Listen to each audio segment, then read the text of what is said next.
Senior सहाफ़ी और तजियाकार हामिद मीर के मुताबिक 6 और 7 मई की दरमियानी शब भारतीय वज़ीर आज़म नरेंद्र मोदी ने पाकिस्तान पर नहीं बल्कि अपने आप पर हमला किया है। हमले के फौरन बाद भारतीय हुकूमत ने एक एलामिया में दावा किया कि उसने पाकिस्तान और आज़ाद कश्मीर में दहशतगर्दों के ठिकानों पर हमला किया। 2019 में भी मोदी की हुकूमत ने बालाकोट के एक पहाड़ी मकाम पर हमला करके दावा किया था कि दहशतगर्दों के तरबियती मरकज को तबाह कर दिया गया। इस हमले के चंद घंटे के बाद जब मैं हमले की जगह पर पहुंचा तो वहां कोई तरबियती मरकज नहीं था। जिस तरह का झूठ भारत ने 2019 में बोला, वैसा ही झूठ 2025 में बोला गया। इस मर्तबा भी पाकिस्तान और आज़ाद कश्मीर में मिसाइल हमलों के जरिए 8 बेगुनाह पाकिस्तानियों को शहीद किया गया, जिनमें बच्चे भी शामिल थे और 35 जख्मियों में खवातीन भी शामिल हैं। भारत ने 22 अप्रैल को पहलगाम में सियाहों पर हमले की जिम्मेदारी पाकिस्तान पर डाली और पाकिस्तान के खिलाफ कोई सबूत पेश नहीं किया। 6 और 7 मई की दरमियानी शब भारत ने पाकिस्तान में मासूम बच्चों और औरतों को शहीद करके अपने खिलाफ बहुत से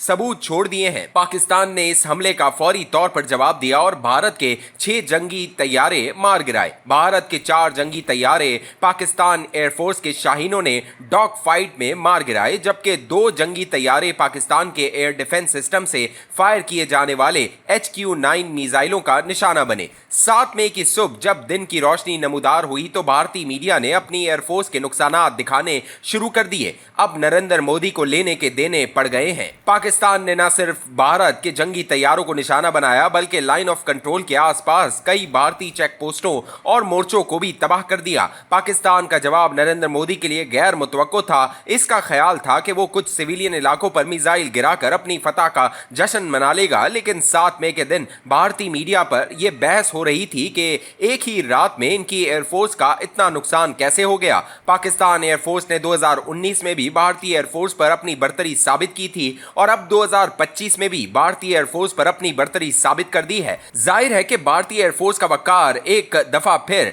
मिट्टी में मिल गया है और ये सिर्फ भारतीय एयरफोर्स का नहीं बल्कि नरेंद्र मोदी का सियासी नुकसान भी है। अब वो इस नुकसान का हिसाब बराबर करने की कोशिश करेंगे। पाकिस्तान ने पहल नहीं की, पाकिस्तान ने सिर्फ जवाबी कार्रवाई की है और अब भारत ने दोबारा पाकिस्तान के खिलाफ जारियत की तो पहले से ज्यादा सख्त जवाब मिलेगा। कई आलमी रहनुमा पाकिस्तान और भारत को बाकायदा जंग से गुरेज का मशवरा दे रहे हैं। जंग किसी मसले का हल नहीं है, लेकिन पाकिस्तान ने जंग का आगाज नहीं किया। आबी जारियत का आगाज भी भारत ने किया और मिसाइल हमलों के जरिए सिविल आबादी को निशाना बनाने का आगाज भी भारत ने किया। यह नहीं हो सकता कि भारत जब चाहे हमला करे और जब चाहे सीज फायर करे। पाकिस्तान को चाहिए कि सीज फायर को सिंतास मुआहदे की बहाली से मशरूत करे। सिंतास मुआहदे को मुअत्तल करने का ऐलान दरअसल जंग का आगाज था।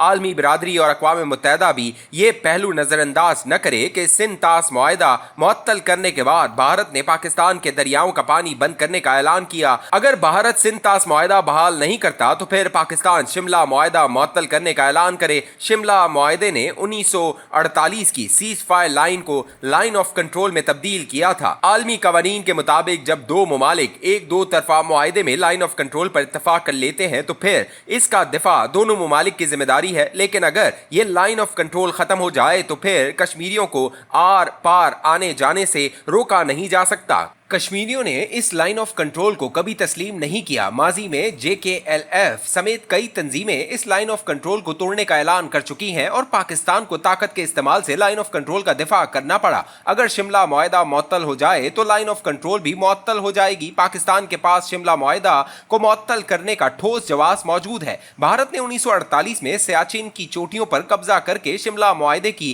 खिलाफ वर्जी की थी। 5 अगस्त 2019 को भारत ने मकबूजा जम्मू कश्मीर की खुसूसी हैसियत खत्म करके एक दफा फिर शिमला मुआहदे की खिलाफ वर्जी की। सिंतास मुआहदा खत्म करके भारत ने मकबूजा जम्मू कश्मीर में बनाए गए डैमों के जरिए पाकिस्तान की तरफ आने वाला पानी बंद किया, जिसके बाइस मकबूजा इलाकों में सैलाब का खतरा पैदा हुआ। भारत की आबी जारियत ने सिर्फ पाकिस्तान के लिए नहीं बल्कि मकबूजा कश्मीर के लोगों के लिए भी खतरात पैदा किए हैं। लिहाजा इस आबी जारियत को रोकने के लिए शिमला मुआहदे की मुअत्तली का ऐलान कोई जारियत नहीं बल्कि एक दिफाई रद्द अमल कहलाएगा। हमें नहीं भूलना चाहिए कि अक्टूबर 1947 में भारतीय हुकूमत ने बरतानिया की मिलीभगत से श्रीनगर पर फौजी कब्जा किया था, जिसका नतीजा एक जंग की सूरत में निकला। इस जंग को रोकने के लिए पाकिस्तान नहीं बल्कि भारत ने अक़वाम मुत्तहिदा से फरियाद की थी। अक़वाम मुत्तहिदा की सिक्योरिटी काउंसिल ने जंग बंदी की करारदाद मंजूर और अस्तस्वाबे राय को मसला कश्मीर का हल करार दिया। भारत ने इस करारदाद पर अमल करने से इनकार कर दिया। मसला कश्मीर पर 1965 में पाक भारत जंग हुई, फिर 1971 की जंग हुई, फिर 1999 में कारगिल की जंग हुई और अब एक दफा फिर एक बाकायदा जंग का खतरा मौजूद है। इस जंग में भारत जारे है और पाकिस्तान अपना दिफा कर रहा है। पाकिस्तान अपने कार्ड दुरुस्त अंदाज में खेले और कौमी यकजहती को कायम रखे तो इस मर्तबा कश्मीरियों के लिए बहुत सारा रिलीफ ले सकता है और 1971 की शिकस्त का बदला भी ले सकता है।